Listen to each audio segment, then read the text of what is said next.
de guerras, mirad que no os turbéis, porque es necesario que todo acontezca, mas aún no es el fin. Se alzarán nación contra nación, cada reino en pie contra reino. Habrá pestes y hambres en todo lugar, terremotos se aumentarán. Cual relámpago del oriente que se muestra hasta el occidente, así verán al Hijo del Hombre en su gloria y majestad. Cuando estas cosas sucedan, levantad vuestras cabezas, porque vuestra redención os cerca está.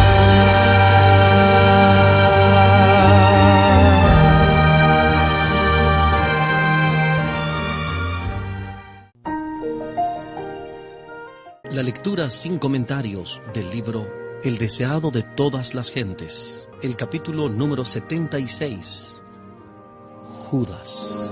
Omar Medina les acompaña. La historia de Judas presenta el triste fin de una vida que podría haber sido honrada de Dios.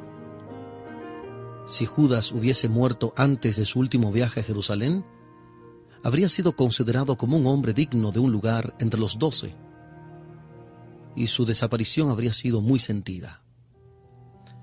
A no ser por los atributos revelados al final de su historia, el aborrecimiento que le ha seguido a través de los siglos no habría existido.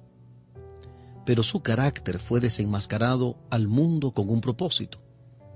Había de servir de advertencia a todos los que, como él, hubiesen de traicionar cometidos sagrados. Un poco antes de la Pascua, Judas había renovado con los sacerdotes su contrato de entregar a Jesús en sus manos. Entonces se determinó que el Salvador fuese prendido en uno de los lugares donde se retiraba a meditar y orar. Desde el banquete celebrado en casa de Simón, Judas había tenido oportunidad de reflexionar en la acción que había prometido ejecutar. Pero su propósito no había cambiado. Por 30 piezas de plata, el precio de un esclavo, entregó al Señor de gloria a la ignominia y la muerte. Judas tenía por naturaleza fuerte apego al dinero, pero no había sido siempre bastante corrupto para realizar una acción como esta. Había fomentado el mal espíritu de la avaricia hasta que éste había llegado a ser el motivo predominante de su vida. El amor al dinero superaba a su amor por Cristo. Al llegar a ser esclavo de un vicio, se entregó a Satanás para ser arrastrado a cualquier bajeza de pecado. Judas se había unido a los discípulos cuando las multitudes seguían a Cristo. La enseñanza del Salvador conmovía sus corazones mientras pendían arrobados de las palabras que pronunciaba en la sinagoga, a orillas del mar o en el monte. Judas vio a los enfermos, los cojos y los ciegos acudir a Jesús desde los pueblos y las ciudades. Vio a los moribundos puestos a sus pies. Presenció las poderosas obras del Salvador al sanar a los enfermos, echar a los demonios y resucitar a los muertos. Sintió en su propia persona la evidencia del poder de Cristo. Reconoció la enseñanza de Cristo como superior a todo lo que hubiese oído. Amaba al gran Maestro y deseaba estar con él. Sintió un deseo de ser transformado en su carácter y su vida, y esperó obtenerlo relacionándose con Jesús. El Salvador no rechazó a Judas. Le dio un lugar entre los 12. Le confió la obra de un evangelista. Le dotó de poder para sanar a los enfermos y echar a los demonios. Pero Judas no llegó al punto de entregarse plenamente a Cristo.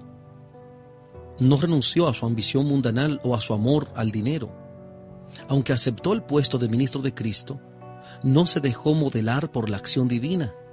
Creyó que podía conservar su propio juicio y sus opiniones y cultivó una disposición a criticar y acusar. Judas era tenido en alta estima por los discípulos y ejercía gran influencia sobre ellos. Tenía alta opinión de sus propias cualidades y consideraba a sus hermanos muy inferiores a él en juicio y capacidad. Ellos no veían sus oportunidades, pensaba él, ni aprovechaban las circunstancias. La iglesia no prosperaría nunca con hombres tan cortos de vista como directores. Pedro era impetuoso, obraba sin consideración. Juan, que atesoraba las verdades que caían de los labios de Cristo, era considerado por Judas como mal financista. Mateo, cuya preparación le había enseñado a ser exacto en todas las cosas, era muy meticuloso en cuanto a la honradez y estaba siempre contemplando las palabras de Cristo y se absorbía tanto en ellas que, según pensaba Judas, nunca se le podría confiar la transacción de asuntos que requiriesen previsión y agudeza. Así pasaba Judas revista a todos los discípulos y se lisonjeaba porque, de no tener él su capacidad para manejar las cosas, la iglesia se vería con frecuencia en perplejidad y embarazo. Judas se consideraba como el único capaz, aquel a quien no podía aventajársele en los negocios. En su propia estima reportaba honra a la causa y como tal se representaba siempre. Judas estaba ciego en cuanto a su propia debilidad de carácter, y Cristo le colocó donde tuviese oportunidad de verla y corregirla. Como tesorero de los discípulos, estaba llamado a proveer las necesidades del pequeño grupo y a aliviar las necesidades de los pobres. Cuando en el aposento de la Pascua Jesús le dijo: «Lo que haces, hazlo más presto», como dice Juan capítulo 13, versículo 27, Juan 13, 27, los discípulos pensaron que le ordenaba comprar lo necesario para la fiesta o dar algo a los pobres. Mientras servía a otros, Judas podría haber desarrollado un espíritu desinteresado. Pero, aunque escuchaba diariamente las lecciones de Cristo y presenciaba su vida de abnegación, Judas alimentaba su disposición avara.